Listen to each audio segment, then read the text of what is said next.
Welcome back to the Jesus Stories channel. Today's new story is, Before Paul Changed the World, One Man Changed Paul, the remarkable story of Barnabas. Please support the channel with a like and subscribe. The content of this video has been carefully compiled from various sources, so if there are any missing details or inaccuracies, please feel free to leave a comment and share your additional insights. Thank you. And now, let's begin the story. Have you ever wondered why almost everyone remembers Paul, yet almost no one remembers the man who gave Paul his second chance? History celebrates great leaders, great preachers, and great missionaries, but sometimes the people who change the world most profoundly are the ones standing quietly behind them. In the pages of the New Testament, one name appears again and again at critical turning points, not as the loudest voice, but as the bridge builder, the encourager, and the man who saw potential where others saw risk. When the early church feared Saul, Barnabas believed in him. When Christianity struggled to reach beyond its Jewish roots, Barnabas helped open the door. And when others gave up on a young man who had failed, Barnabas chose to invest in him once more. Yet, despite shaping some of the most important moments in Christian history, Barnabas remains one of the Bible's most overlooked figures. Who was this man? Why did the apostles trust him so deeply? And could the rise of Christianity have looked very different without him? To answer those questions, we must step back into the turbulent world of the first century and uncover the remarkable story of the forgotten giant of early Christianity. When people think about the heroes of early Christianity, the same names usually come to mind. Peter, the bold disciple who became one of the most prominent leaders of the early church. Paul, the tireless missionary whose letters would shape Christian theology for centuries. John, the beloved disciple associated with profound theological writings and the Book of Revelation. These figures dominate both the pages of the New Testament and the imagination of countless believers around the world. Yet, hidden among these towering names is another man whose influence may be far greater than most people realize. His name was Barnabas. Unlike Peter, he never delivered a sermon recorded in detail for future generations. Unlike Paul, he never left behind a collection of letters that became part of the New Testament.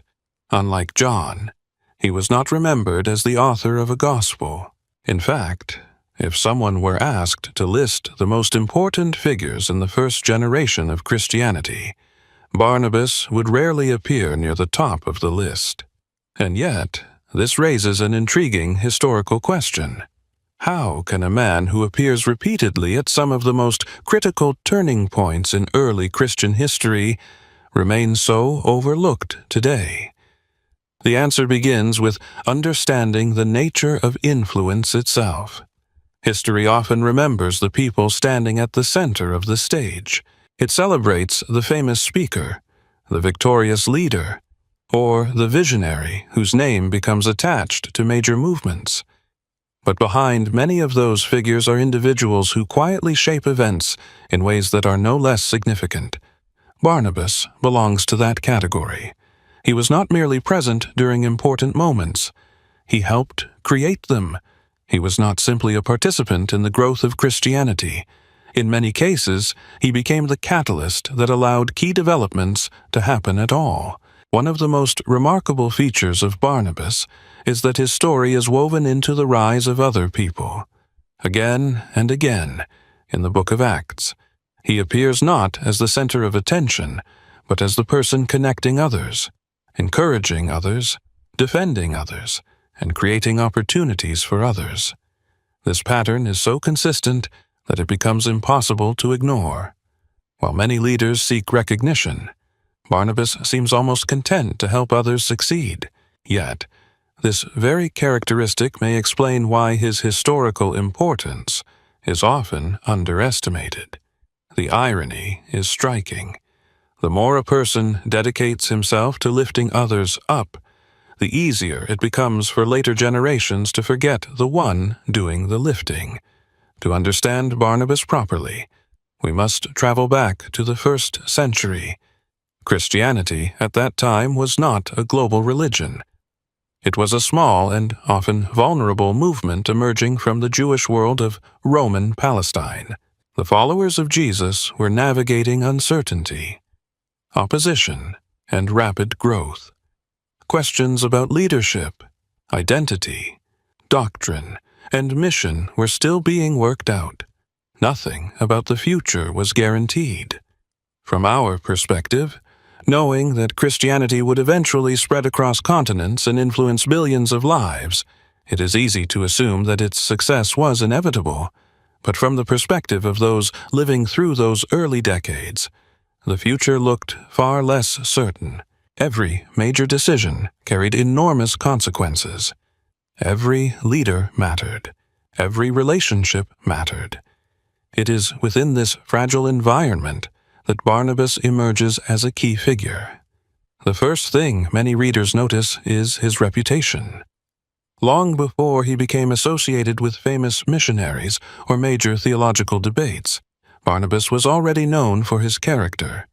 The apostles themselves gave him a name that reflected what people saw in him. Rather than being remembered primarily for power, authority, or intellectual brilliance, he became known for encouragement. In a world filled with tension and uncertainty, he was recognized as someone who strengthened others.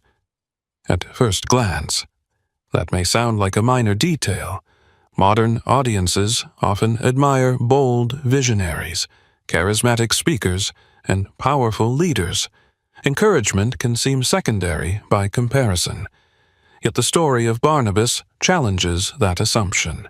The New Testament repeatedly presents encouragement not as a soft or passive quality, but as a transformative force, capable of changing lives and altering the course of history.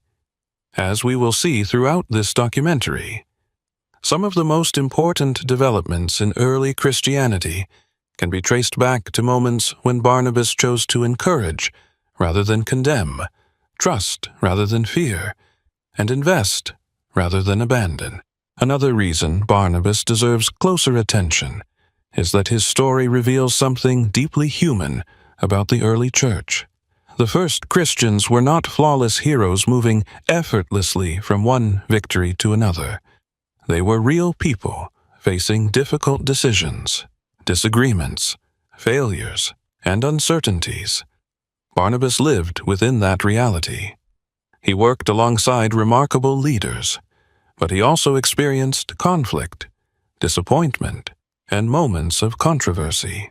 This makes him especially valuable as a historical figure because his life allows us to see how early Christianity functioned beyond idealized images. Through Barnabas, we observe relationships being formed, trust being built, and communities learning how to navigate profound challenges. His story offers a window into the social and relational foundations upon which the Christian movement was built. Perhaps the most fascinating aspect of Barnabas is that his significance becomes clearer the more closely we examine the evidence. At first, he appears to be a supporting character. Then, gradually, a different picture emerges. He becomes the man who welcomed individuals others distrusted, the man who bridged cultural divides, the man who helped transform local communities into thriving centers of faith, the man who recognized potential before others could see it. Time after time, his fingerprints appear on events that would shape the future of Christianity. Remove Barnabas from the story, and many familiar chapters of Christian history begin to look very different. Some might not have happened in the same way at all. This is why the journey we are beginning is not simply the biography of a forgotten biblical figure. It is an exploration of how influence actually works. It is a study of leadership expressed through service rather than prominence. It is an investigation into how one person's faith, character, and willingness to invest in others helped shape a movement that would eventually reach the entire world. Before we can understand what Barnabas did, however, we must first understand where he came from, to uncover the roots of the man who would become one of the most influential builders of early Christianity. We must begin with his origins, his family background, and the unique world that shaped him long before his name first appeared in the pages of Scripture. Before Barnabas became one of the most trusted leaders of the early Christian movement, before he stood beside Paul on missionary journeys, and before his name became associated with encouragement and reconciliation, he was known by another name. According to the Book of Acts, his birth name was Joseph. The apostles would later give him the name Barnabas, a title that reflected his character and reputation. Yet, to understand why Barnabas became such a unique figure in early Christianity, we must look beyond the name itself and examine the world into which he was born. His story begins not in Jerusalem, but on the island of Cyprus, a place that would profoundly shape his perspective long before he ever encountered the Christian message. In the 1st century, Cyprus occupied a strategic position in the eastern Mediterranean, located between Asia Minor, Syria, and Egypt. It served as an important crossroads for trade, culture, and communication. Merchants, sailors, administrators, soldiers, and travelers moved constantly through its ports. The island was part of the Roman Empire, meaning its inhabitants lived under Roman political authority, while simultaneously experiencing strong Greek cultural influence. For someone growing up in such an environment, exposure to multiple languages, customs, and worldviews was almost unavoidable. This fact becomes especially important when considering Barnabas's later role in helping Christianity expand beyond its original Jewish context. Unlike many believers whose lives were centered almost entirely within Judea, Barnabas was shaped by a broader Mediterranean world from the beginning. The Book of Acts identifies Barnabas as a Levite from Cyprus. This brief description contains layers of historical significance. In Jewish tradition, the Levites were members of the tribe of Levi, a tribe set apart for religious service. Throughout Israel's history, Levites played important roles connected to worship, teaching, and temple functions. Their identity carried it both religious prestige and spiritual responsibility. Yet Barnabas's situation was somewhat different from the Levites of earlier generations. By the 1st century, many Jewish families no longer lived exclusively within the land of Israel. Large Jewish communities had spread throughout the Mediterranean world, creating what historians often call the Jewish diaspora. These communities maintained their Jewish identity while adapting to life in diverse cultural environments. Barnabas belonged to this broader diaspora world. This combination is fascinating. On one hand, he possessed a strong connection to Jewish religious tradition through his Levitical heritage.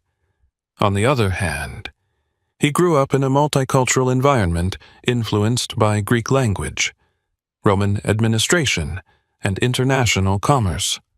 In many ways, Barnabas embodied two worlds simultaneously. He understood Jewish faith and customs, yet he also understood how to navigate a society far larger and more diverse than Judea alone. As we move forward through his story, this dual identity will prove remarkably important. It helps explain why he often became a bridge between different groups within the early church. To appreciate this fully, we need to understand the tensions that existed during the 1st century. The Roman Empire created unprecedented connections across vast territories. Roads, shipping routes, and administrative systems linked distant regions together. Ideas could travel farther and faster than ever before. Yet, cultural and religious divisions remained powerful. Jewish communities often struggled to preserve their identity within predominantly pagan societies. Questions about tradition, purity, and interaction with non-Jews were matters of ongoing concern. These issues would eventually become central challenges for the Christian movement as well. Barnabas's background uniquely prepared him to navigate these complexities.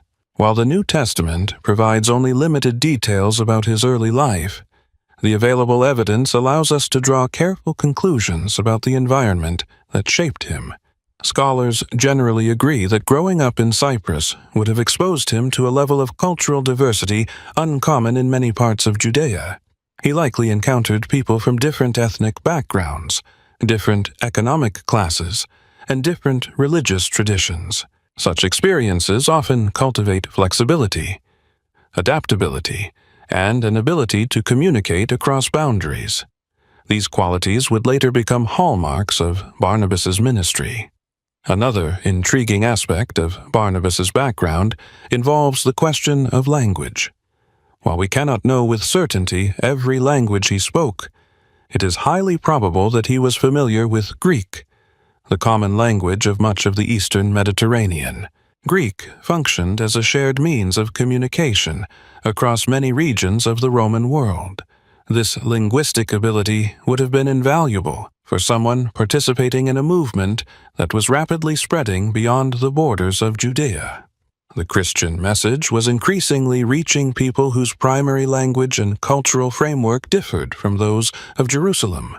Barnabas was well positioned to operate within both environments. What is particularly striking is that the New Testament never presents Barnabas as someone obsessed with status derived from his background.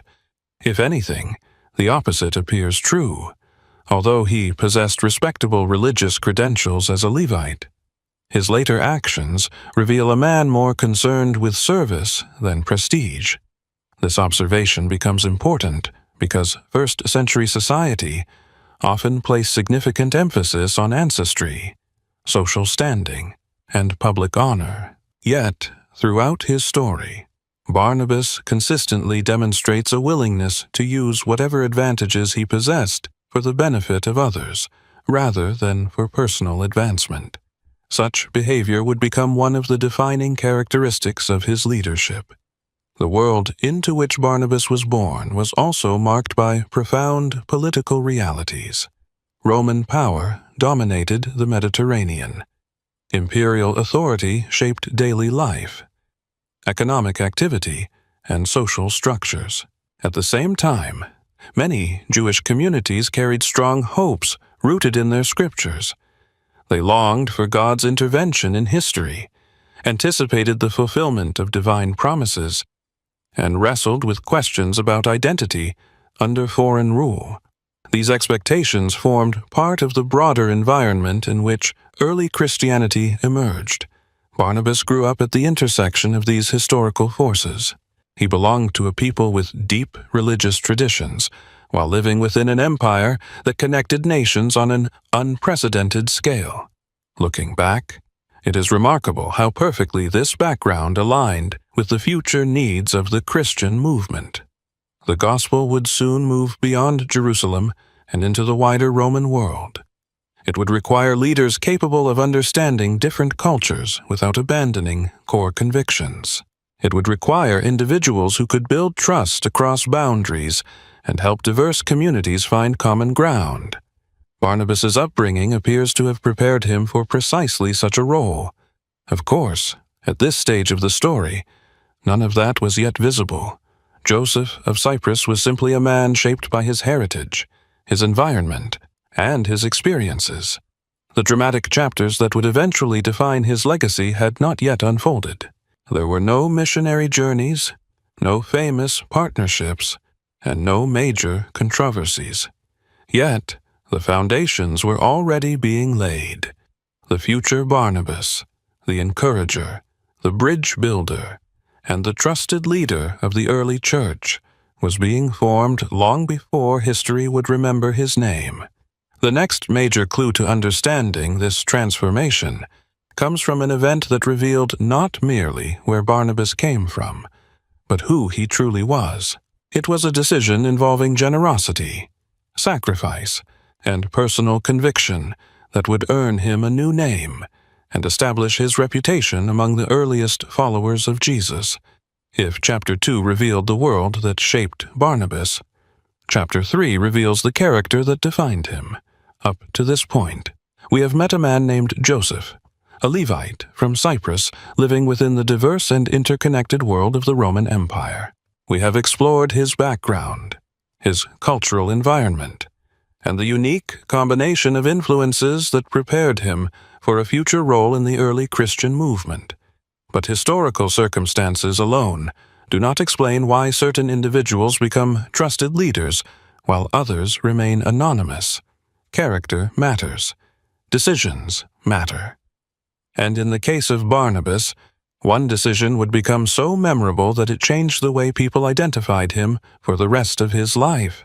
The story begins in the earliest days of the Christian community in Jerusalem. Following the death and resurrection of Jesus, his followers found themselves part of a rapidly growing movement. The Book of Acts describes a community marked by extraordinary unity, shared commitment, and mutual support. These believers were navigating a new reality. Many faced social pressure, economic uncertainty, and varying degrees of opposition. As a result, practical generosity became one of the defining features of the early church. Members of the community voluntarily shared resources to ensure that those in need were cared for. It is within this context that Joseph of Cyprus first steps onto the stage of biblical history in a meaningful way. Acts records that he owned a field, sold it, and brought the proceeds to the apostles. At first glance, this might appear to be a simple financial contribution. Yet, understanding the significance of this act requires us to appreciate the social and economic realities of the first century. Land ownership represented far more than wealth alone. Land often provided security, stability, and long-term economic protection. Selling property was not a casual decision. It involved surrendering something that could support future generations and safeguard one's financial future. Joseph was not merely giving away surplus resources, he was making a substantial sacrifice. This act immediately distinguished him within the community. More importantly, it revealed something about his priorities. He demonstrated that his commitment to the emerging Christian movement extended beyond words or beliefs. He was willing to place personal assets at the service of a larger mission. Such actions carry weight in any era, but they were particularly powerful in a young movement still establishing its identity and credibility. Trust is not built through speeches alone. It is built through visible actions that align with stated convictions. Joseph's generosity appears to have communicated exactly that kind of integrity. Yet the most fascinating part of the story is not the donation itself. It is the response of the apostles. According to Acts, they gave Joseph a new name, Barnabas. The text explains that this name means son of encouragement. This detail is remarkable, because names in the ancient world often reflected identity, reputation, or defining characteristics. The apostles were not simply assigning a nickname for convenience. They were recognizing a quality so evident in Joseph's life that it became his defining trait. He was no longer remembered primarily by his birth name. He became Barnabas, the encourager. Modern readers sometimes underestimate the significance of encouragement. In contemporary culture, encouragement can sound like a pleasant but secondary virtue. Leadership is often associated with authority, strategic thinking, public influence, or intellectual achievement. Encouragement may seem less important by comparison. However, the New Testament presents a very different picture. Encouragement was not viewed as passive optimism or superficial positivity. It involved strengthening others, supporting them through challenges, helping them remain faithful, and creating conditions in which they could grow. In many ways, encouragement functioned as a form of spiritual leadership. This understanding becomes even more important when we examine the broader narrative of Barnabas's life. Again and again, he appears in situations where people need someone to believe in them, advocate for them, or help them move forward. The title, Son of Encouragement, was not merely descriptive of one generous act. It became a prophetic summary of his entire ministry. The generosity displayed in Acts offers the first visible evidence of a deeper pattern that would continue throughout his life. Interestingly, the placement of Barnabas's story within the Book of Acts creates an important contrast. Immediately after describing Barnabas's generosity, the narrative turns to the famous account of Ananias and Sapphira. These individuals also sold property and presented money to the apostles. However, unlike Barnabas, they attempted to deceive the community about the extent of their gift. The issue was not that they retained part of the money.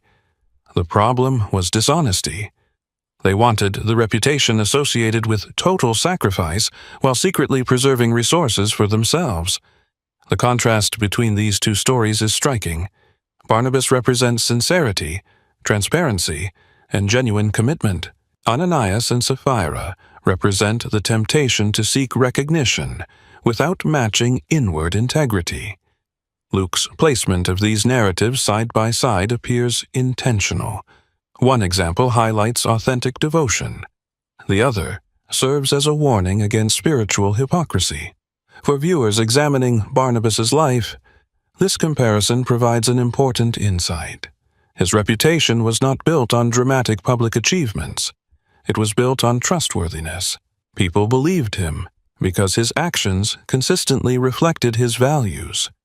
From a historical perspective, this helps explain why Barnabas later became one of the most respected figures in the early church. Leadership within fragile communities depends heavily on trust. The Christian movement of the first century faced constant challenges, internal disagreements, external opposition, cultural tensions, and theological questions all threatened unity. In such an environment, leaders who possessed credibility and integrity became invaluable. Barnabas earned that credibility long before his most famous contributions unfolded. His character created a foundation upon which later influence could be built. There is another dimension of this story that deserves attention. Barnabas's generosity demonstrates a particular understanding of success. In many societies, success is measured by accumulation. More possessions, greater security, higher status, and increasing influence are often viewed as signs of achievement. Barnabas's actions point in a different direction. His willingness to release valuable property suggests that he evaluated life according to different priorities.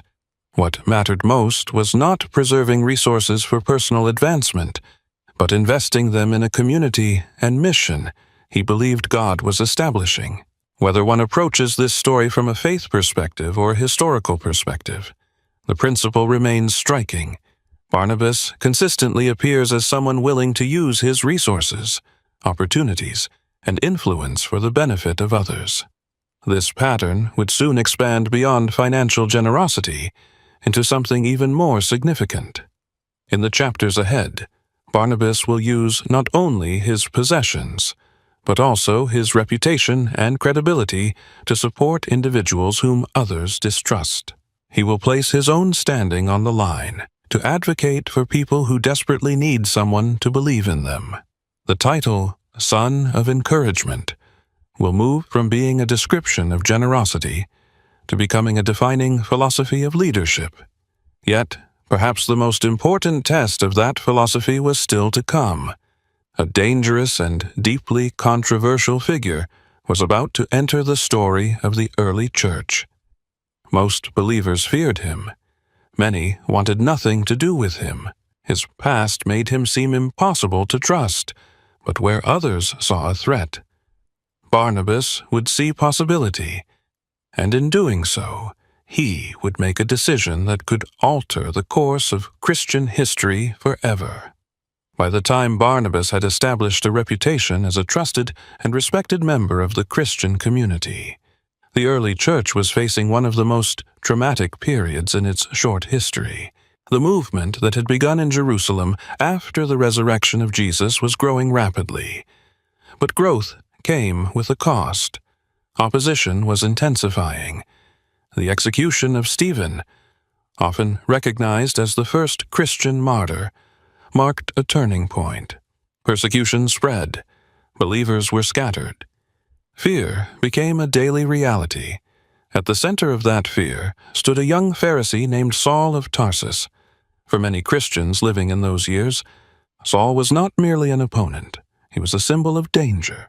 The Book of Acts describes him as a determined persecutor who actively sought to destroy the church.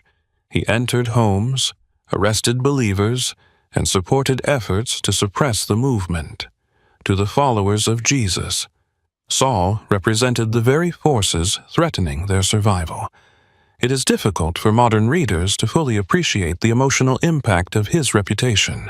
Imagine being part of a vulnerable community whose friends had been imprisoned, whose leaders faced hostility, and whose future seemed uncertain. Then imagine hearing the name of a man associated with those events. That was Saul. Long before he became known as the Apostle Paul, he was remembered as someone Christians feared. Yet, history is often shaped by moments no one expects.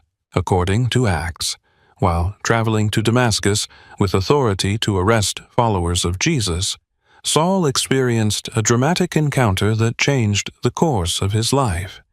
The details of this event have been studied and debated for centuries. From a Christian perspective, it was a divine revelation in which the risen Jesus confronted Saul directly. Historians approach the account through different lenses, but few deny its significance. Whatever explanation one adopts, the result is undeniable. Saul underwent one of the most remarkable transformations recorded in ancient religious history. The persecutor became a preacher. The opponent became an advocate. The man who once fought against the Christian movement now claimed allegiance to the very faith he had tried to destroy. Yet conversion did not instantly erase suspicion. This is where many retellings of the story overlook an important human reality. While readers of the New Testament know Saul eventually becomes Paul, the great missionary and theologian, the believers living at that time had no way of knowing how the story would end. They only knew his past. They remembered the arrests. They remembered the threats. They remembered the fear. From their perspective, caution was entirely reasonable. What if his conversion was a deception? What if this was an attempt to infiltrate the movement? What if trusting him placed the community at risk? These were not irrational concerns. They were the natural response of people trying to protect themselves. Acts tells us that when Saul arrived in Jerusalem and attempted to join the disciples, they were afraid of him. They did not believe he was truly a disciple. This moment reveals something important about the early church. Contrary to romanticized portrayals, the first Christians were not automatically trusting or endlessly optimistic. They wrestled with uncertainty like anyone else. Forgiveness did not immediately eliminate caution. The wounds created by persecution were real. Into this atmosphere of fear and skepticism stepped Barnabas. The text records the event with remarkable simplicity. Barnabas took Saul and brought him to the apostles. He explained how Saul had encountered the Lord on the road to Damascus and how he had preached boldly in Jesus' name. At first glance, this may seem like a small action. In reality, it was extraordinarily significant. Barnabas was placing his own credibility behind a man whom many considered dangerous. Remember what we learned in the previous chapter? Barnabas had already earned the trust of the Christian community. He was respected. He was known for integrity. His reputation carried weight. By advocating for Saul, Barnabas was risking that reputation. If Saul proved false, Barnabas's judgment would be questioned. If Saul betrayed the community, Barnabas could be blamed for opening the door. This was not a risk-free act of kindness. It required courage. It required discernment. And, perhaps most importantly, it required a willingness to see beyond someone's past. This is where Barnabas's title, Son of Encouragement, begins to reveal its deeper meaning. Encouragement was never merely about comforting people. It was about helping them become who they could be. Barnabas looked at Saul and saw more than a former persecutor. He saw the possibility of transformation. He saw evidence of genuine change. He saw potential where others saw only danger. In many ways, this moment represents the first great test of Barnabas's leadership philosophy. Would he define people solely by their worst actions, or would he allow room for redemption? His answer would shape Christian history. Modern audiences often read this story with the benefit of hindsight. We know Saul eventually becomes Paul. We know he writes letters that become part of the New Testament. We know he carries the gospel across vast regions of the Roman world, because we know the outcome. Barnabas's decision can seem obvious, but from the perspective of those living through the event, nothing was obvious. Barnabas could not see the future. He had no guarantee of success. He simply made a judgment based on what he believed to be true. That reality makes his decision all the more remarkable. Historians and biblical scholars frequently note that relationships played a crucial role in the spread of early Christianity. Ideas matter, but people often embrace ideas through trusted relationships. Barnabas functioned as a bridge. Without his intervention, Saul might have remained isolated from the Jerusalem leadership for much longer. The process of gaining acceptance could have been delayed or complicated. While it would be an exaggeration to claim that Christianity depended entirely on one individual, it is equally difficult to ignore how pivotal Barnabas's role appears in the narrative. Luke, the author of Acts, clearly considered this moment important enough to record. The significance becomes even greater when viewed against the broader theme of Barnabas's life. This is not an isolated incident. Throughout his story, Barnabas repeatedly appears alongside people whom others overlook, doubt, or reject. Time after time, he becomes the person willing to take a second look. He becomes the advocate, the encourager, the bridge builder. Saul is simply the most famous example. What makes this episode especially powerful is that it challenges common assumptions about influence. Many people imagine changing history through dramatic speeches, major victories, or positions of authority. Barnabas changed history through trust. One conversation, one recommendation, one decision to believe that transformation was possible.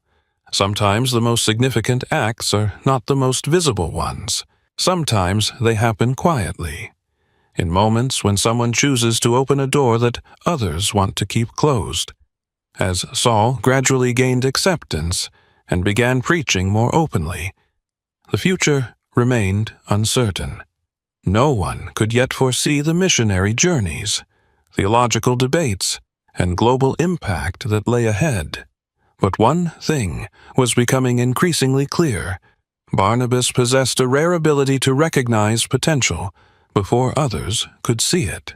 That ability would soon be tested again on an even larger scale. A growing Christian community in one of the most important cities of the Roman world was about to create new opportunities and new challenges. And once again, Barnabas would find himself at the center of a turning point that would help shape the future of Christianity far beyond the boundaries of Jerusalem. The story of Barnabas takes a dramatic turn as we leave Jerusalem and travel north to one of the most influential cities in the Roman Empire. Up to this point, Barnabas had already distinguished himself as a man of integrity, generosity, and uncommon discernment. He had earned the trust of the apostles, demonstrated remarkable character, and taken the extraordinary risk of standing beside Saul when few others were willing to do so. Yet, everything we have seen so far was merely preparation for the role he was about to play in a much larger transformation. The next chapter of his life would unfold in Antioch, a city that many historians consider one of the most important turning points in the entire history of Christianity. To understand why Antioch matters, we must first understand what kind of city it was. Founded centuries earlier and located in what is now modern-day Turkey, near the Syrian border, Antioch stood as one of the largest urban centers in the Roman world. Some scholars estimate that only Rome and Alexandria surpassed it in size and influence. It was a thriving commercial hub connected to major trade routes stretching across the Mediterranean and beyond. Merchants, soldiers, administrators, philosophers, laborers, and travelers from countless backgrounds filled its streets. Greek culture flourished there. Roman political authority governed it. Eastern traditions mingled with Western influences. The city represented diversity on a scale rarely seen in the ancient world. For the early Christian movement, Antioch presented both an opportunity and a challenge unlike anything encountered before. The events leading to Christianity's arrival in Antioch began after the persecution that followed Stephen's death. As believers fled Jerusalem, they carried their faith with them into new regions. Some eventually reached Antioch and began sharing the message about Jesus. At first, much of this preaching focused on Jewish audiences. This was natural because Christianity emerged from within Judaism, and many early believers still understood their movement primarily in Jewish terms. However, something unexpected soon happened. Certain believers began sharing the message with Greeks as well. These were not merely Jews living abroad. They were people from different ethnic and cultural backgrounds. For perhaps the first time on a significant scale, the Christian message was reaching beyond its traditional boundaries. The results were extraordinary. Acts reports that large numbers of people came to faith. News of this development quickly reached the church in Jerusalem. The leadership recognized that something important was happening, but they also understood that careful guidance would be necessary. The situation raised questions that had never been fully addressed before. How should a community consisting of both Jews and non-Jews function together? How much of Jewish tradition should Gentile converts adopt? What would Christian identity look like in such a multicultural environment? These were not minor issues. They touched the very future of the movement. Faced with these challenges, the church in Jerusalem selected Barnabas and sent him to Antioch. This decision speaks volumes about his reputation. The apostles could have chosen numerous leaders, yet Barnabas was entrusted with one of the most sensitive assignments in the Christian world. Why? The answer becomes clearer when we consider everything we already know about him. Barnabas was a Levite deeply connected to Jewish tradition, yet he was also a native of Cyprus, accustomed to life in the wider Mediterranean world. He understood both sides of the cultural divide. He possessed credibility among Jewish believers while also having experience navigating diverse environments. In many ways, he was uniquely qualified for the task. When Barnabas arrived in Antioch, his response revealed another important aspect of his leadership. Acts tells us that he saw evidence of God's grace and rejoiced. This detail may appear simple, but it carries profound significance. Barnabas did not arrive looking for reasons to criticize. He did not begin by imposing restrictions or expressing suspicion. Instead, he evaluated what was happening and recognized genuine spiritual growth. His first instinct was encouragement. This does not mean he lacked discernment. Rather, it suggests that he approached new situations with openness and wisdom rather than fear. Such a mindset proved crucial in a city where traditional categories were being challenged every day. The Christian community in Antioch continued to grow rapidly. Soon, the demands of ministry exceeded what one person could effectively manage. At this point, Barnabas made a decision that once again demonstrated his extraordinary ability to recognize potential in others. He left Antioch and traveled to Tarsus in search of Saul. This seemingly simple journey may be one of the most consequential leadership decisions in early Christian history. To appreciate its significance, we must remember where Saul was at this stage. After his conversion and initial ministry, he had largely disappeared from the center of the biblical narrative. Years had passed. While he remained active, he was no longer at the forefront of events. Many leaders in Barnabas's position might have preferred to maintain their own prominence. After all, Barnabas was now leading one of the most exciting Christian communities in the Roman Empire. He had influence, respect, and responsibility. Yet rather than protecting his position, he sought out someone he believed could strengthen the mission. This decision reveals a recurring pattern in Barnabas's life. He consistently prioritized the success of the movement over personal recognition. He was willing to share leadership if doing so advanced the broader mission.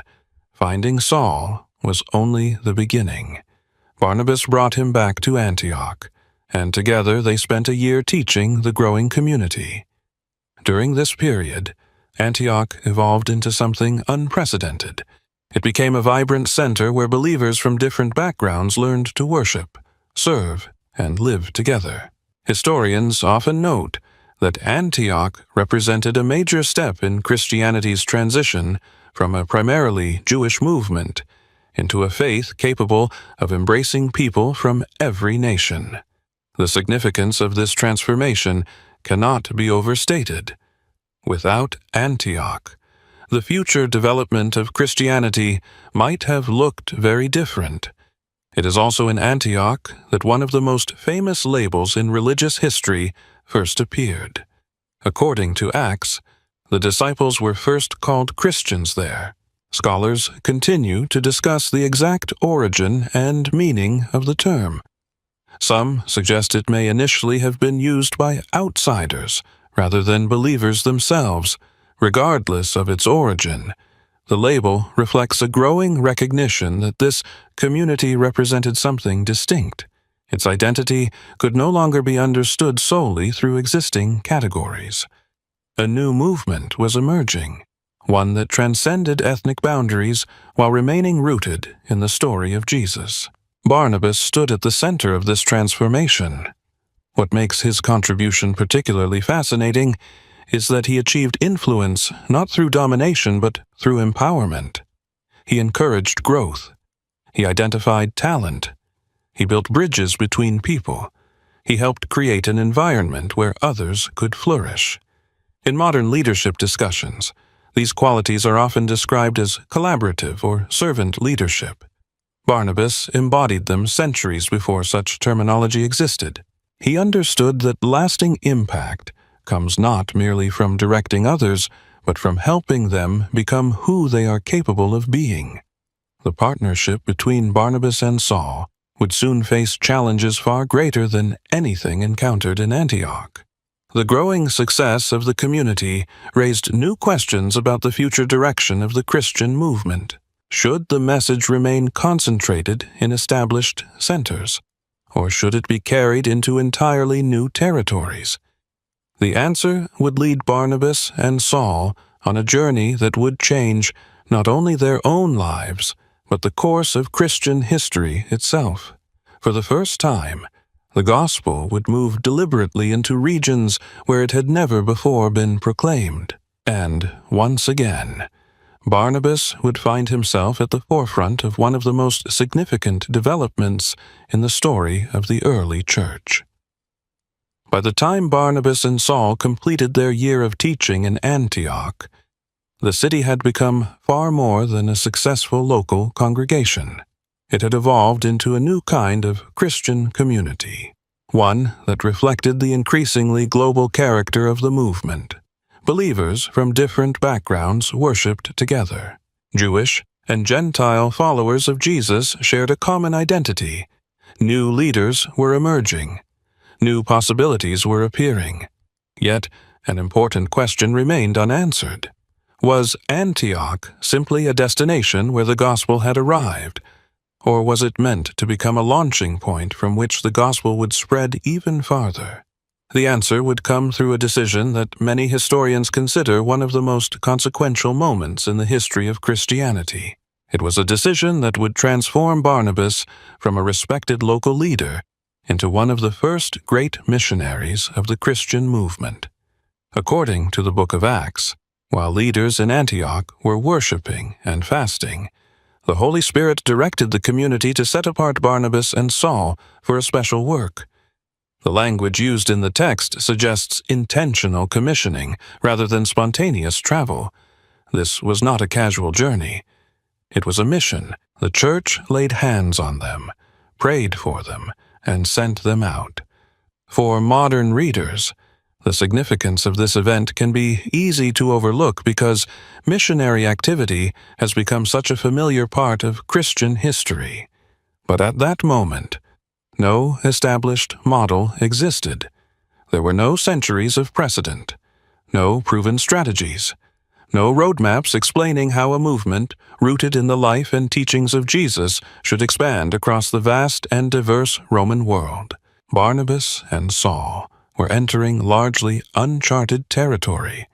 Their first destination was Cyprus, the island where Barnabas himself had been born. This detail is both historically and personally significant. Barnabas was not beginning in a random location. He was returning to familiar ground, a place whose culture, geography, and social dynamics he likely understood well. In many ways, Cyprus represented a natural starting point. Yet even here, the mission involved challenges. The gospel was not simply a new philosophy competing within an academic environment. It confronted deeply rooted religious traditions, social structures, and worldviews. Every new audience required careful communication. Every conversation involved cultural translation. Barnabas's background as someone who moved comfortably between different worlds proved invaluable. One of the most fascinating aspects of this journey is that the narrative initially presents Barnabas as the more prominent leader. Throughout earlier sections of Acts, Barnabas is often mentioned before Saul. This ordering may reflect his established reputation and leadership status within the Antioch community. Modern readers often assume Paul was always the dominant figure, but the evidence suggests a more nuanced reality. At the beginning of this mission, Barnabas appears to be the senior partner. This observation becomes important because it highlights yet another dimension of his character. As the journey progresses, Saul, increasingly referred to by his Roman name, Paul, gradually becomes the more visible spokesman. Many leaders would have struggled with such a transition. Barnabas did not. He consistently demonstrated a willingness to prioritize the mission over personal prominence.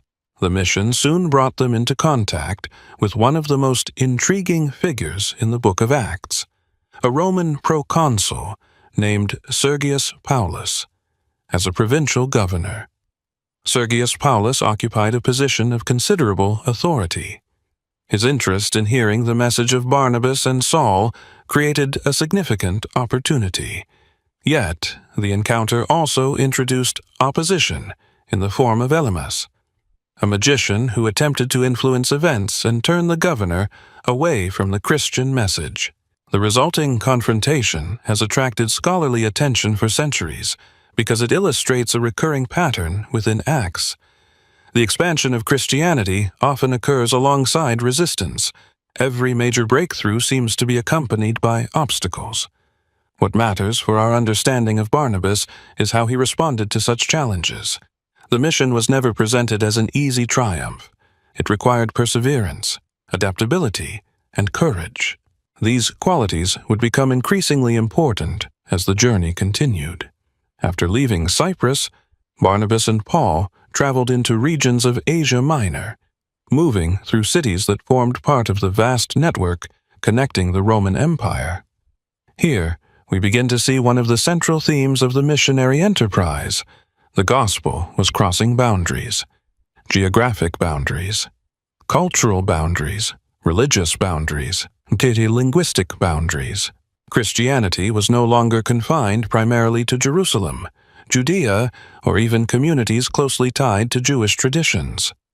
It was entering new environments filled with different customs, assumptions, and spiritual beliefs.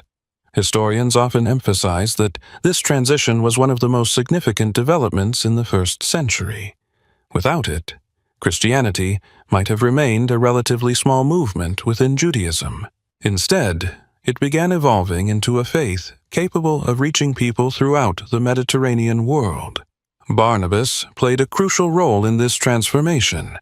His experience as a diaspora Jew, his familiarity with multicultural settings, and his ability to build relationships made him exceptionally suited for such work. The challenges they encountered were substantial. Travel itself was difficult and often dangerous. Ancient roads could be hazardous. Sea voyages depended on weather conditions. Illness, banditry, and political instability were constant concerns. Beyond physical dangers, there were social and religious obstacles. Some audiences responded with enthusiasm. Others reacted with hostility. In city after city, Barnabas and Paul entered environments where they possessed little social power and few institutional advantages. Their influence depended largely on persuasion, credibility, and the strength of the communities they established. One particularly important moment occurred in Pisidian Antioch, where Paul delivered a major address connecting the story of Jesus to the broader narrative of Israel's history. While Paul served as the primary speaker, Barnabas remained an essential partner in the mission. The Book of Acts repeatedly portrays them working together. This partnership highlights another recurring theme in Barnabas's life. He excelled in collaborative leadership. He did not need to dominate every conversation or occupy every spotlight. His effectiveness often came through supporting, encouraging, and strengthening the work of others. As the mission advanced, reactions became increasingly polarized. Some communities welcomed the message, others rejected it. Opposition intensified. Yet, despite resistance, new groups of believers emerged across multiple regions. This pattern reveals an important historical reality. The spread of Christianity was neither automatic nor inevitable. It involved countless decisions, sacrifices, risks, and acts of perseverance. Individuals like Barnabas played a crucial role in carrying the movement beyond its original boundaries. Without such efforts, the future development of Christianity would be difficult to imagine. Scholars sometimes refer to this journey as the first missionary expedition. While that terminology can oversimplify the complexity of early Christian expansion, it captures something important. A deliberate strategy of outward movement was taking shape. The church was no longer simply responding to persecution or migration. It was actively sending leaders into new territories. This shift represented a major turning point. Barnabas stood at the center of that change. Yet perhaps the most profound impact of the journey was not merely geographic, it was theological. Every new Gentile convert raised questions about identity, belonging, and the future of the Christian movement. Could non-Jews become full members of the community without adopting all aspects of Jewish law and custom? How should believers from radically different backgrounds live together? These questions would soon ignite some of the most important debates in early Christian history. The mission had succeeded beyond expectations, but success itself was creating new challenges. As Barnabas and Paul returned from their travels, they carried not only stories of transformed lives, but also evidence that the future of Christianity might be far more diverse than many had ever imagined. The next stage of Barnabas's journey would place him at the center of a controversy that would determine whether the Christian movement remained primarily Jewish in character or truly became a faith for all nations. The success of Barnabas and Paul's missionary journey created a problem that no previous generation of believers had ever faced. Ironically, it was not a problem caused by failure. It was a problem caused by success. Everywhere they traveled, they encountered Gentiles who embraced the message of Jesus. Communities were forming beyond the traditional boundaries of Judaism. New believers were appearing in cities scattered across the Roman world. The mission that had begun in Antioch was producing results few could have imagined. Yet, these very successes forced the early church to confront one of the most difficult questions in its history. What exactly did it mean for a Gentile to become a follower of Jesus? The answer would determine the future shape of Christianity itself. To understand the significance of this debate, we must remember that Christianity did not emerge in a vacuum. Jesus was Jewish. His disciples were Jewish. The earliest believers were overwhelmingly Jewish. The scriptures they read were the Jewish scriptures. Their understanding of God, covenant, worship, and morality had been shaped by centuries of Jewish tradition. For the first generation of believers, faith in Jesus was not initially understood as a separate religion. Rather, it was viewed as the fulfillment of Israel's hopes and promises. The arrival of large numbers of Gentile converts therefore raised profound questions. If non-Jews wanted to join the movement, how much of Jewish identity were they expected to adopt? Should they be circumcised? Should they follow dietary laws? Should they observe the customs that had distinguished the Jewish people for generations? These questions were not merely theological. They touched identity, culture, history, and community. For many Jewish believers, these practices represented sacred gifts from God. Asking whether Gentiles could belong without adopting them felt like asking whether centuries of covenant history still mattered. Yet Barnabas and Paul had witnessed something remarkable during their travels. They had seen Gentiles respond to the gospel with genuine faith. They had seen transformed lives.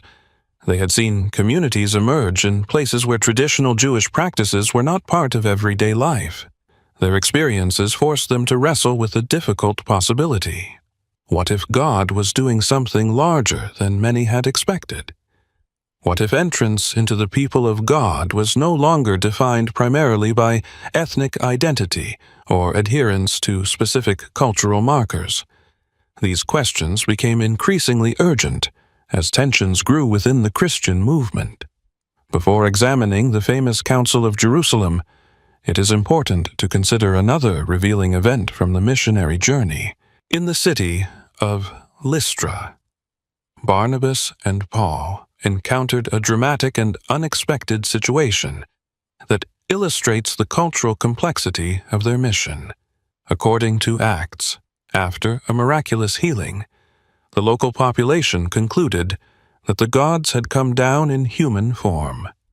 Barnabas was identified as Zeus, the chief deity of the Greek pantheon, while Paul was identified as Hermes, often associated with communication and speech. Modern readers may find this reaction surprising, but it makes sense within the religious environment of the ancient world. The people of Lystra interpreted extraordinary events through the framework they already knew. Rather than seeing evidence for the Christian message, they understood what had happened in terms of their traditional beliefs. What followed is one of the most revealing moments in Barnabas's ministry. Instead of accepting honor or exploiting the situation, Barnabas and Paul reacted with alarm. They tore their clothes and urged the crowd to abandon the idea that they were divine beings. This response highlights a recurring theme in Barnabas's life. He consistently rejected opportunities for personal glorification, whether in Jerusalem, Antioch, or Lystra. His focus remained on directing attention away from himself and toward the message he believed God had entrusted to him. The incident at Lystra also demonstrated how different the Gentile world could be from the Jewish environment in which Christianity originated. Reaching these populations required not only courage, but also cultural understanding. Every new city presented unique challenges. Every audience brought different assumptions. The church could no longer operate as though all believers shared the same background. These realities made the growing debate over Gentile inclusion impossible to ignore. Eventually, the controversy reached a critical point. According to Acts 15, certain individuals arrived in Antioch, teaching that Gentile converts must be circumcised according to the custom of Moses in order to be saved. This teaching directly challenged the experiences of Barnabas and Paul. If accepted, it would fundamentally alter the nature of the mission among Gentiles. The disagreement became so serious that a decision was made to bring the issue before the apostles and elders in Jerusalem. What followed is often known as the Council of Jerusalem, one of the most important gatherings in early Christian history. From a historical perspective, the significance of this meeting can hardly be overstated. Entire futures were hanging in the balance. If the council required Gentiles to fully adopt Jewish identity markers, Christianity might have remained a relatively small movement closely tied to ethnic Judaism. If the council reached a different conclusion, the door could open for unprecedented expansion throughout the Roman world. Barnabas arrived in Jerusalem not merely as an observer, but as a key witness. Alongside Paul, he presented evidence from the mission field. They described what they had seen among the Gentiles. Their testimony was not primarily theoretical. It was rooted in lived experience. They had watched communities emerge. They had witnessed faith among people who had never been part of traditional Jewish society. Their experiences challenged existing assumptions and forced the church to grapple with new realities. One of the most fascinating aspects of the council is the role Barnabas played within it. Throughout much of Acts, Barnabas functions as a bridge builder. Here again, that pattern appears. He stood at the intersection of different worlds. He understood Jewish tradition. He respected the authority of the Jerusalem leaders. Yet, he also understood the realities of Gentile communities because he had lived among them. His unique background allowed him to communicate across cultural divides in ways few others could. Eventually, the council reached a decision. Gentile believers would not be required to become Jews in order to become followers of Jesus. Certain practical guidelines were established to preserve unity and address specific concerns. But the fundamental principle was clear. Membership in the Christian community would not be determined by ethnic identity. This conclusion marked a turning point in religious history. Many scholars view it as one of the defining moments that enabled Christianity to become a global faith rather than remaining a movement confined largely within Judaism. Barnabas's contribution to this outcome was substantial. His missionary experience, his credibility within the church, and his ability to build trust between different groups all played important roles. Yet, perhaps the most remarkable aspect of the story is how consistent it is with everything we have already seen in his life. From the beginning, Barnabas had been a man who opened doors. He welcomed Saul when others feared him. He embraced the growing community in Antioch when others might have viewed it with suspicion. He traveled into unfamiliar regions to share the gospel with new audiences. Now he stood at the center of a debate that would determine whether those audiences truly belonged within the family of faith. Once again, Barnabas chose inclusion over fear, possibility over restriction, and bridge building over division. The council's decision represented a major victory for the vision Barnabas and Paul had championed. Yet, the story was far from over. Success does not eliminate tension. In fact, some of the most difficult challenges arise after important victories. The issue of Jewish and Gentile relationships continued to generate controversy throughout the early church. And, in a surprising twist, even Barnabas himself would soon become entangled in one of the most uncomfortable and revealing conflicts of his entire life. For the first time in this story, the great encourager would find himself on the wrong side of a dispute, reminding us that even the most respected leaders remain deeply human. Up to this point in our story, Barnabas has appeared as one of the most admirable figures in the early Christian movement. He was generous when others held tightly to their possessions. He trusted Saul when others feared him. He embraced the growing Gentile mission when many remained uncertain. He helped shape Antioch into one of the most important centers of Christianity, again and again. Barnabas emerged as a bridge builder, a reconciler, and a leader whose instinct was to encourage rather than divide. If we were creating a purely inspirational story, this would be the moment to continue celebrating his successes. But the New Testament does something far more interesting. It refuses to present its leaders as flawless heroes. Instead, it portrays them as real people navigating difficult circumstances, making complicated decisions, and sometimes failing in ways that reveal their humanity. It is here, surprisingly, that Barnabas becomes one of the most relatable figures in the entire narrative. The incident comes primarily from Paul's letter to the Galatians, rather than from the Book of Acts. This fact alone deserves attention. Throughout Acts, Barnabas is consistently portrayed in a positive light. Luke's narrative highlights his generosity, leadership, and influence. Galatians, however, provides a different perspective. Paul is writing about a painful controversy within the early church, and in the process he mentions an event that places Barnabas in a far less comfortable position.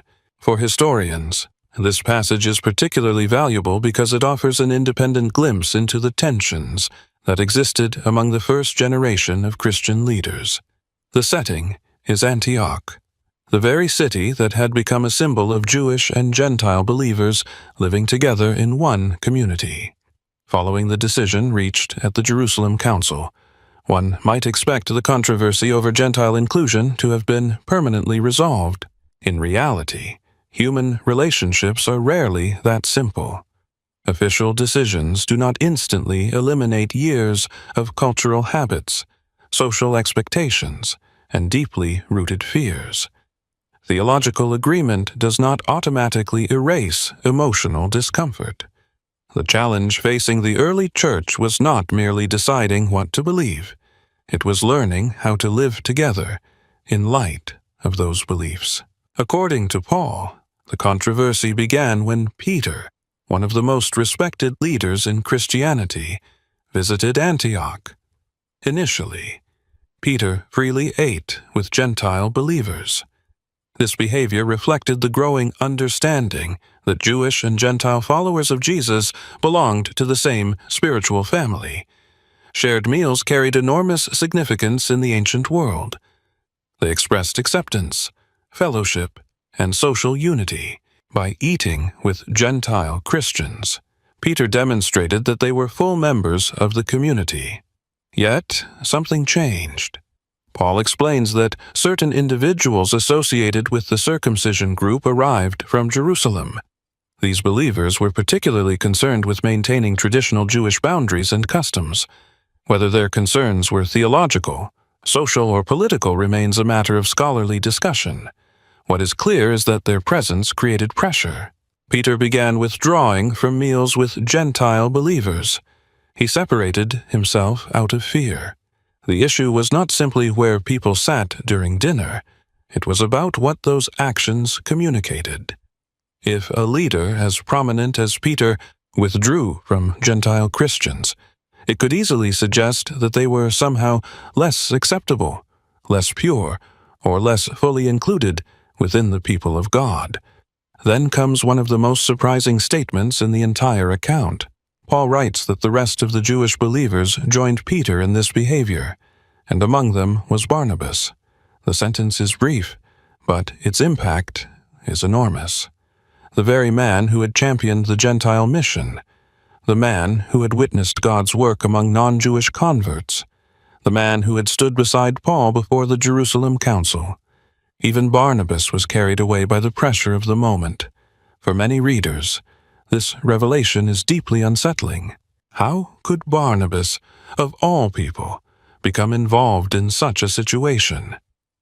Yet, this discomfort is precisely what makes the story so powerful. It forces us to confront an important truth about human nature. People do not make decisions in a vacuum. Social pressure can influence even the most principled individuals. Fear of criticism can affect even experienced leaders. The desire to maintain relationships can sometimes lead people to act inconsistently with their own convictions. Barnabas was not suddenly rejecting everything he had previously supported. Rather, he appears to have become caught in a complicated and emotionally charged situation where competing loyalties collided. Historians and biblical scholars have proposed various explanations. Some suggest Barnabas may have been attempting to preserve unity with conservative Jewish believers. Others argue that concerns about tensions with Jerusalem influenced his behavior. Some point to the broader social realities of the first century, where table fellowship carried implications far beyond personal friendship. While the precise motivations remain uncertain, one conclusion is difficult to avoid. Barnabas experienced the same kind of pressure that affects leaders in every generation. The conflict eventually became serious enough that Paul confronted Peter publicly. In Galatians, Paul presents the issue as one of profound theological significance. If Gentile believers were treated as second-class members of the community, the implications would reach far beyond social etiquette. The very nature of the gospel was at stake. Paul's response was unusually direct, reflecting how important he believed the issue to be. What is especially fascinating is that Paul does not portray Barnabas as an enemy. He mentions him as someone who was swept along by the situation. This distinction matters. The problem was not that Barnabas had abandoned his faith or intentionally opposed the Gentile mission. The problem was that in a moment of intense social pressure, he acted inconsistently with the principles he had previously defended. From a historical perspective, this incident may actually strengthen Barnabas's credibility rather than diminish it. Perfect heroes rarely resemble real human beings. Real leaders make mistakes. They experience uncertainty. They face situations where competing responsibilities create genuine tension. The New Testament does not hide these realities. Instead, it preserves them. This honesty gives the account a level of authenticity that many scholars find noteworthy. The early church did not attempt to erase embarrassing moments from its history. It recorded them. More importantly, this episode reveals something profound about the nature of Christian leadership. Barnabas's greatest strength had always been his commitment to people. He cared deeply about relationships. He sought reconciliation. He worked tirelessly to build unity across cultural divides. Yet even noble qualities can create vulnerabilities. A leader who values harmony may sometimes struggle when confrontation becomes necessary. A person committed to maintaining relationships may occasionally find himself pulled in conflicting directions. The very strengths that made Barnabas extraordinary may also help explain why this moment became so difficult. Yet, the story does not end here. One of the most remarkable features of the New Testament is that Barnabas continues to be respected after this incident. His reputation is not destroyed. His ministry does not collapse. He remains a significant leader within the Christian movement. This observation carries an important lesson. Failure is not necessarily the end of a person's contribution. Mistakes do not automatically erase years of faithful service. The Bible's portrayal of Barnabas reflects a mature understanding of human character. Great leaders can stumble. Faithful people can make poor decisions. Yet their story is not defined solely by their worst moments. In fact, the next major event in Barnabas's life will demonstrate this principle in a deeply personal way. Soon he will face a sharp disagreement with Paul himself, a conflict so serious that it will end one of the most important partnerships in early Christian history. And once again, Barnabas will find himself choosing a path that reveals both the strengths and complexities that have defined his life from the very beginning. The story of Barnabas has repeatedly revealed a man who saw possibilities where others saw obstacles. He trusted Saul when most believers feared him. He welcomed Gentile converts when many questioned their place within the people of God. He consistently chose encouragement over suspicion and restoration over exclusion. Yet, the very qualities that made Barnabas such an extraordinary leader would eventually place him at the center of one of the most painful conflicts in the New Testament. Ironically, this conflict would not involve an enemy of the church, a Roman official, or a hostile crowd. It would involve Paul himself, the man Barnabas had once defended, mentored, and helped bring into the heart of the Christian mission. By this stage in the narrative, Barnabas and Paul had already shared years of ministry together. They had taught in Antioch, traveled through Cyprus and Asia Minor, faced opposition, witnessed conversions, defended the inclusion of Gentiles before the Jerusalem Council, and helped shape the future direction of Christianity. Their partnership had become one of the most influential relationships in the early church. From the perspective of the reader, it might seem impossible that such a partnership could break apart. Yet, one of the striking features of the New Testament is its refusal to hide human conflict. It presents even its most respected leaders as real people who sometimes disagreed deeply. The source of the disagreement was a younger man named John Mark. Mark had appeared earlier during the first missionary journey. He accompanied Barnabas and Paul for part of the mission, but later left them and returned to Jerusalem. The Book of Acts records the event, but does not explain the exact reason for his departure. This lack of detail has generated centuries of discussion among historians and biblical scholars. Some believe the hardships of travel may have discouraged him. Others suggest he struggled with the growing dangers associated with missionary work. Still others propose that he may have been uncomfortable with the increasingly Gentile focus of the mission. The truth is that the evidence does not allow us to know with certainty. What is clear is that Paul viewed Mark's departure as a serious failure. In Paul's mind, Mark had abandoned the work during a critical moment. Time passed. The mission continued to expand. Eventually, Paul proposed revisiting the churches established during the previous journey in order to strengthen and encourage the believers. Barnabas agreed with the plan. However, he also wanted to bring Mark with them. This seemingly simple proposal quickly exposed a profound difference in leadership philosophy between the two men. Paul strongly opposed the idea. He believed that someone who had previously left the mission should not be entrusted with such responsibility again. From his perspective, the work ahead was too important and too demanding to risk another disappointment. Reliability mattered. Commitment mattered. Endurance mattered. Barnabas, however, viewed the situation differently. Throughout his life, he had repeatedly demonstrated a willingness to invest in people whom others doubted. It is difficult to miss the parallel between Mark and Saul. Years earlier, many believers had looked at Saul and seen only his past. Barnabas looked at him and saw what he could become. Now, another young man stood at a crossroads. Mark had failed, but Barnabas apparently did not believe that failure should define the rest of his life. Whether influenced by family ties, personal affection, spiritual conviction, or all three, Barnabas was willing to give him another opportunity. The disagreement soon became so intense that Acts describes it as a sharp dispute. The language used by Luke is unusually strong.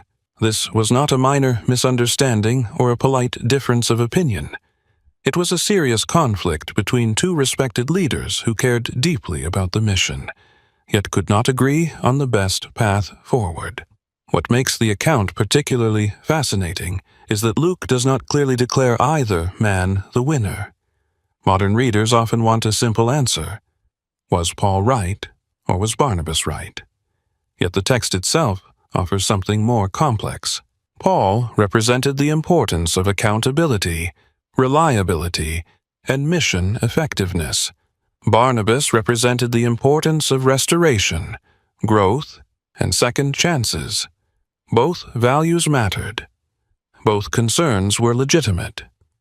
The conflict emerged because these values sometimes pull in different directions. This reality is not unique to the first century. Organizations, churches, and communities continue to wrestle with similar questions today. How should leaders respond when someone fails? At what point should trust be restored? How much weight should be given to past mistakes? How much confidence should be placed in future potential? These are difficult questions precisely because there are no easy answers. Barnabas and Paul arrived at different conclusions because they prioritized different aspects of leadership. Eventually, the disagreement led to a separation. Paul chose Silas as his new companion and continued his ministry. Barnabas took Mark and sailed to Cyprus. For many readers, this moment feels tragic. One of the most successful partnerships in early Christian history had come to an end. Yet, there is another way to view the situation. Instead of one missionary team, there were now two. Instead of ending the work, the disagreement resulted in ministry continuing along multiple paths. The New Testament never suggests that Barnabas abandoned the mission or lost his commitment to the gospel, nor does it portray Paul as abandoning his convictions. Their partnership ended, but their shared purpose remained intact. Perhaps the most revealing part of the story appears years later. In several of Paul's later letters, Mark reemerges in a very different light. In Colossians, Paul refers to him positively. In Philemon, Mark is listed among Paul's fellow workers. Most strikingly, in 2 Timothy, often considered one of Paul's final letters, Paul asks for Mark to be brought to him because he is useful for ministry. This development deserves careful attention. The man Paul once considered unfit for the mission eventually became a trusted co-worker. While this does not necessarily prove that Barnabas was entirely correct in every aspect of the disagreement, it strongly suggests that his investment in Mark was not misplaced. The young man who once stumbled did not remain trapped by his failure. He matured, grew, and became valuable to the mission. In many ways, this outcome perfectly reflects the recurring pattern we have seen throughout Barnabas's life. He had an extraordinary ability to see potential hidden beneath weakness. He looked beyond present failures toward future possibilities. He believed that people could change. Sometimes that belief carried risks. Sometimes it created tension. Sometimes it even led to painful conflict. Yet, it remained one of his defining characteristics. Looking back across the entire narrative, Barnabas's decision regarding Mark feels completely consistent with the man we have come to know. The son of encouragement never stopped encouraging. The advocate never stopped advocating. The bridge builder never stopped believing that broken relationships and imperfect people could be restored. Yet, as significant as this disagreement was, it also marks the point where Barnabas begins to fade from the center of the biblical story.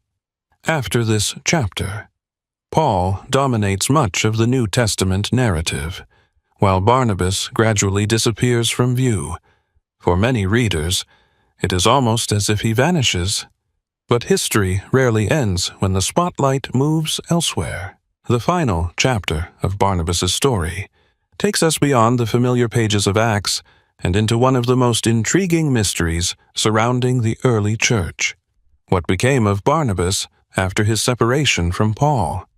And why does a man who helped shape so much of Christian history seem to disappear almost without explanation?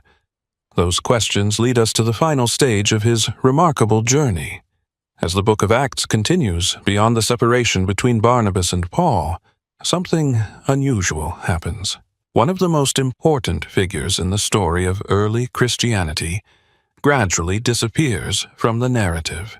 For chapters upon chapters, Barnabas had stood at the center of critical moments. He had earned the trust of the apostles in Jerusalem. He had welcomed Saul when others feared him. He had helped build the church in Antioch. He had participated in the first major missionary expansion into the Gentile world. He had defended the inclusion of non-Jewish believers and helped shape decisions that would influence the future of Christianity for centuries.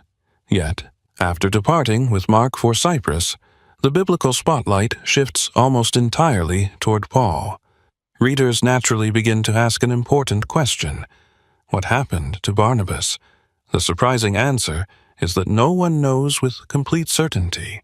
The New Testament provides only a few clues, and much of what later generations believed about Barnabas comes from traditions that emerged decades or even centuries after his lifetime.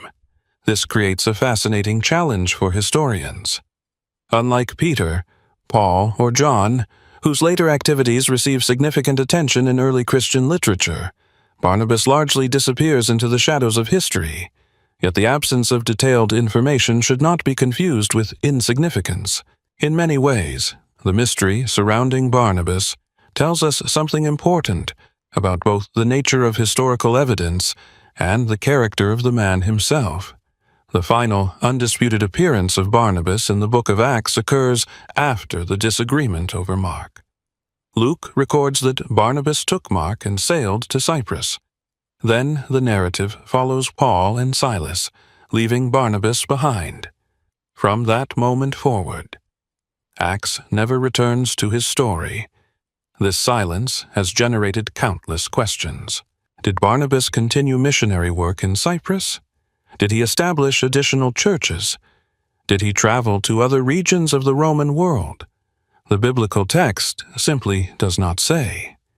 Historians must therefore work with limited evidence and distinguish carefully between what is known, what is possible, and what remains speculation. Outside the book of Acts, Barnabas appears only briefly in a few New Testament references. In 1 Corinthians, Paul mentions Barnabas while discussing the rights of apostles and ministers. The reference is significant because it indicates that Barnabas remained a respected figure within the broader Christian movement. Paul does not speak of him as an adversary or a failed leader. Instead, he assumes his readers are familiar with Barnabas's ministry and reputation. This small detail suggests that despite their earlier disagreement, Barnabas continued to hold an honored place within the Christian community. It also reminds us that the conflict over Mark did not permanently damage his standing. Beyond these brief references, however, the historical trail becomes increasingly difficult to follow. This is where later Christian traditions enter the discussion. One of the strongest traditions associates Barnabas with continued ministry in Cyprus. According to accounts preserved in later centuries, Barnabas returned to his homeland and continued preaching there until his death. Some traditions even claim that he was martyred for his faith. These stories became particularly important within the Christian communities of Cyprus, where Barnabas was honored as a founding figure. Yet, historians approach such traditions with caution.